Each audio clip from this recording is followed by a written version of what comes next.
Okay, so Mulan and Monty have very kindly volunteered to be, or slash been bribed, to be in a video about the appeals procedures. Okay, now the reason I wanted them both in this was to sort of demonstrate to you how it works. Okay, so say Mulan's been enrolled onto a course and she's doing her safe isolation course. Okay, say for example, or test and inspect. Now she's the candidate and she has been failed by Monty. Okay, so Monty has decided as the assessor to fail the candidate. She disagrees with Monty's decision because she overheard him in the corridor saying he was always going to fail her because he doesn't think chickens should pass and be electricians.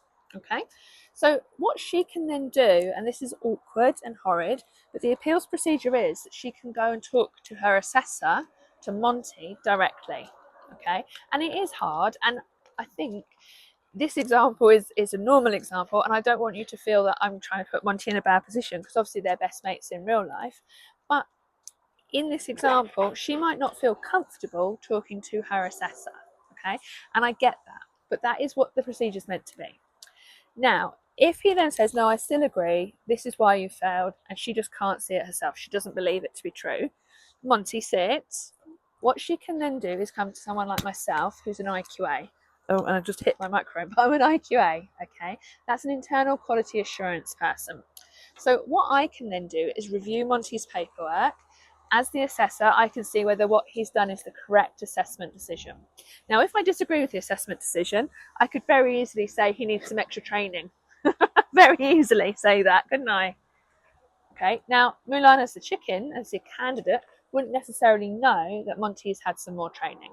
It's not for her to be aware of, but that more training could then result in her paperwork being reviewed and a pass mark being awarded. Okay, that's one option. The second option to her appeal to me as the internal quality assurance manager is I agree with him. I think actually the paperwork does not show that she is competent or sufficiently electrically skilled to do that task.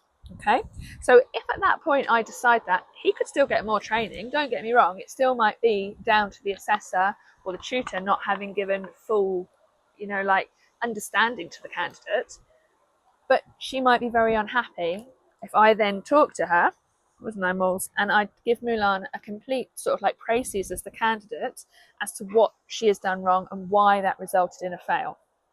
Okay, now if she was happy with that, yeah, she could redo it, nothing wrong. Like she's not going to suffer anything, like Monty's not going to pick on her next time.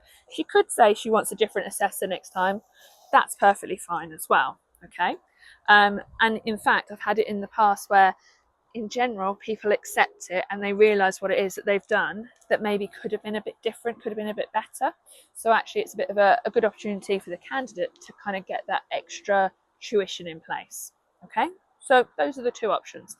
Now, if I have upheld what the assessor has said and Mulan is still unhappy, okay, she can then go to the centre manager. Now, if this was in a college, that would probably look like someone with the title of head of department, head of curriculum, that kind of thing. Okay, now someone that maybe you've encountered when you first enrolled into your course at college. So I'm trying to get her to eat more healthily as well. So at that point, she might be more happy because she's spoken to somebody else that's not the assessor. They might not be electrically or whatever qualification it is that you're doing. They might not be completely sound in that respect, but they will be the next person that's suitable for her. If instead the centre manager or the course lead has said, no, I agree with the IQA, I agree with the assessor, she might still be very unhappy. Okay, so if she is still unhappy, she can then go to the awarding body. Okay, and then they may well reassess the entire procedure because things that go on without you even knowing, there's like standardization meetings where we talk about what a successful candidate looks like, what to do if they do F word, I don't like to keep saying fail, but if they do fail, that kind of thing. All right, so there's all sorts of things in place to support the candidate, but at no point should you feel like you're being penalized because you're disagreeing with an assessment decision. No, exactly, Monty. He might not be very happy about it as the assessor, or he's certainly not happy that he's not getting raspberries, but he might not be happy with it as the assessor that the candidate's going to be reassessed, and it doesn't have to be him that does it. All right, so do not feel, if you don't understand what the assessment decision is, that you cannot go to the assessor to get clarification. For a start, it might be something that you just genuinely don't understand what you've done wrong. And there's nothing wrong with getting that clarification. Sorry, she's just spilling raspberry everywhere. Getting that clarification might be the difference between you being a competent, skilled electrician or you being somebody that decides it's not the right career for you. So what I'm hoping is that every training centre that you go to will either have sent you this as a flow chart in an email, or they'll have it in maybe your welcome pack, or even laminated. I do like a laminator, laminated somewhere across the centre. Now, certainly in the area that you'll be doing the actual assessments in. Okay. If not, ask them. Excuse me. They should be able to give you clarity, and they should be able to help you.